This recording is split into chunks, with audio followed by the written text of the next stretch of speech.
¿Cómo andan? Empecemos con un nuevo cuento. Cerebros contra caballos de fuerza. En el apacible pueblo de San Emeterio, en el corazón de Santa Fe, la vida transcurría sin mayores sobresaltos. Las principales preocupaciones eran la humedad, el precio de dulce de leche y los baches eternos en las calles. Pero todo eso palidecía ante el rugido infernal de una Dodge Ram 1500, color fuego, que como un potro desbocado surcaba las calles a cualquier hora. El dueño de semejante monstruo de metal era Ramiro Gómez, único hijo varón de don Gómez, propietario del ingenio lácteo que sostenía la economía del pueblo.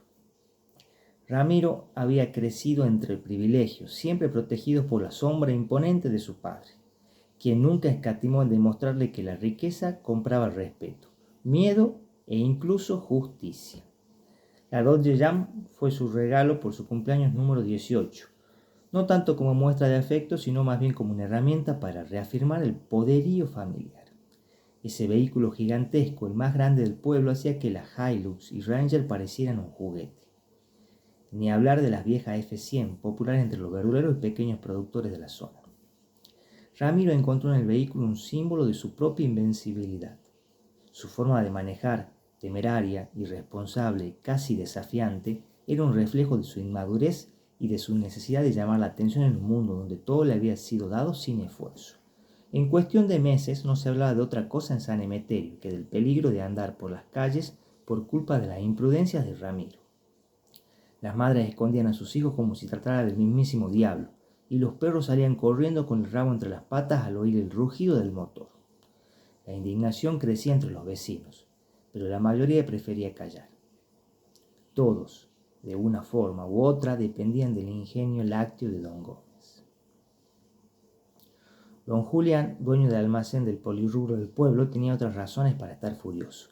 Hacía años que había dejado de esperar justicia en un sistema donde los poderosos siempre ganaban. Pero lo que más le indignaba era la impunidad personal de Ramiro. El joven no solo aterrizaba las calles, sino que también se llevaba mercadería fiada y nunca pagaba. Don Julián era un hombre práctico, que había aprendido a resolver problemas con ingenio en lugar de confrontación directa, y esta vez no sería la explicación, ni la excepción. Había intentado comunicarse con el empresario Gómez para que ponga fin a ambos asuntos, la deuda de su hijo y la falta de criterio al volante, pero le contestaban sus edecanes que estaba reunido o que estaba de viaje y que no podía atender. Cansado de la situación, convocó a los viejos sabios del pueblo a una reunión en el bar de la plaza. Don Clemente, experto en teorías conspirativas que encontraban patrones ocultos hasta en las grietas de las paredes, tenía una mirada penetrante, como si siempre estuviera analizando a quienes lo rodean. Su mirada sigue siendo aguda y atenta, a pesar de tener el cabello completamente gris, peinado hacia atrás con un toque de gel. Don Roque era un actor de teatro barrial, de complexión delgada, casi frágil, con una postura erguida, como si aún estuvieran en los escenarios, y don Olegario, con una apariencia robusta y de gran presencia, brazos fuertes gracias a los años de trabajo físico como mecánico. Cada uno de ellos tenía una razón personal para participar del plan, desde viejas rencillas con los Gómez hasta el simple deseo de devolver algo de paz al pueblo. No podemos enfrentarnos a don Gómez de frente, pero a Ramiro sí podemos hacerle sentir el poder. No es absoluto, dijo don Julián con firmeza. Después de descartar ideas impracticables, como sabotear la camioneta o tirarle clavos miguelitos, decidieron que la lección debía ser algo que el joven jamás olvidara. La solución llegó de la mano de don Roque, quien propuso contratar a un actor de riesgo para simular un accidente. La idea entusiasmó a los demás y pronto comenzaron a pulir detalles. El actor, un tal Panchito, era conocido en los pueblos vecinos por hacer acrobacias en las fiestas patronales. Aunque no era profesional, sabía cómo caer y hacer que pareciera real. Cuando le ofrecieron el trabajo, aceptó de inmediato. La paga era buena y le encantaba el drama tanto como a don Roque. Don Olegario era íntimo amigo del comisario. Siempre le arreglaba sus viejos taunos y le cobraba casi nada. Por el lado de la ley no iban a tener problemas.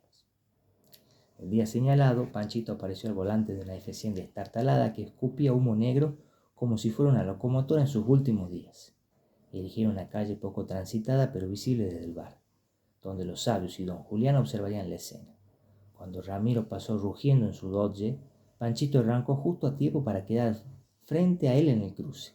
El impacto fue estruendoso y resonó hasta en 10 cuadras. Panchito salió disparado con un salto espectacular, rodó por el suelo y quedó inmóvil, cubierto de sangre falsa. Ramiro bajó de la camioneta, blanco como un papel. Por primera vez el joven experimentó algo que nunca había sentido: miedo. El comisario, ya aceitado por los sabios del pueblo, fue el primero en llegar y apareció justo a tiempo para calmar las aguas y alejar a los curiosos. Esto es grave, Ramiro, grave de verdad. Déjame que le tome el pulso al al accidentado. Nada. Se nos fue, dijo solemnemente el comisario, quien también estaba en el plan. Desesperado, Ramiro entregó todo lo que llevaba encima: su smartwatch, dinero y un par de pulseras de oro. Prometió entre sollozos que nunca volvería a manejar de esa manera. Panchito, por su parte, cobró su paga y desapareció del pueblo como un héroe anónimo, con un par de moretones y rasguños, nada más. El cambio en Ramiro fue inmediato. Por un tiempo su Dodge Jam fue un recuerdo de su propia vulnerabilidad, y el joven no volvió a pisar el acelerador. Sin embargo, los sabios no estaban satisfechos. Lo entregado por el imprudente como coima sirvió para saldar con creces la deuda que tenía con la despensa de don Julián, pagarle al actor por su trabajo y al comisario por su silencio, e indemnizar al que prestó la camioneta. Los sabios estaban exultantes, y las rondas de café o de cerveza según el clima duplicaban cada noche. Sin embargo, don Clemente no estaba tranquilo. Aseguraba que todo iba a volver a estar como antes, que el joven pronto iba a olvidarlo todo y que dejen de cantar victoria antes de tiempo. Así que los brindis dejaron luego paso a los primeros largos silencios y luego a acalorados debates hasta que se pusieron de acuerdo. No me fío de este muchacho, no señor, no me fío. El poder de su padre le da una coraza de impunidad, y el miedo que provoca en el pueblo es como una niebla espesa que no deja ver más allá.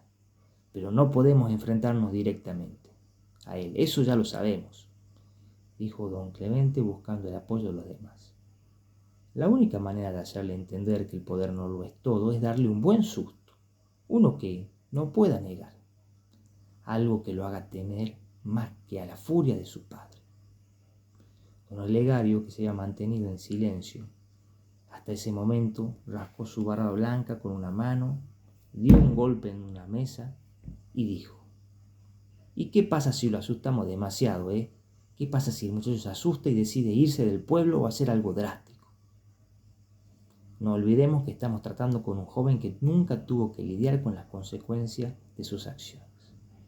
Don Roque, que estaba más acostumbrado a las tragedias dramáticas, se levantó de su asiento y empezó a gesticular como si estuviera en una obra de teatro. Eso es lo que necesitamos, Olegario, solo un recordatorio, algo que lo haga más humano. El miedo que se reflejaba en sus ojos pronto se convertirá en una máscara de arrogancia, dejando todo atrás si no hacemos algo. Don Roque miró a don Clemente, quien parecía salirse de la vaina. Y si lo hacemos bien, no solo vamos a asustarlo, vamos a darle una lección que no olvidará jamás. Ya tengo la solución. Lo vengo macerando desde el accidente. Necesitamos solamente una grabación, les dijo don Clemente. La grabadora, vieja como los recuerdos del pueblo, emitió un sonido extraño, casi más propio de una película de terror barata. Sin embargo, los efectos de sonido improvisados y la voz de don Roque estaban en perfecta armonía. Comenzaron a reproducir lamentos nocturnos cerca de la ventana de Ramiro. Ramiro, ¿por qué?, susurraba la grabación. El joven nunca volvió a manejar como antes. Con el tiempo, San Emeterio recuperó su paz y el rugido de la Dodge Jam pasó a ser un recuerdo que los sabios contaban entre risas durante los partidos de truco. Con esto terminamos el cuento. ¿Qué podemos decir de conclusión? El poder sin límites es una ilusión y la impunidad no dura para siempre. A veces la verdadera enseñanza no viene de la fuerza bruta, sino de la inteligencia colectiva y la astucia de quienes se niegan a ser oprimidos. Hasta la próxima.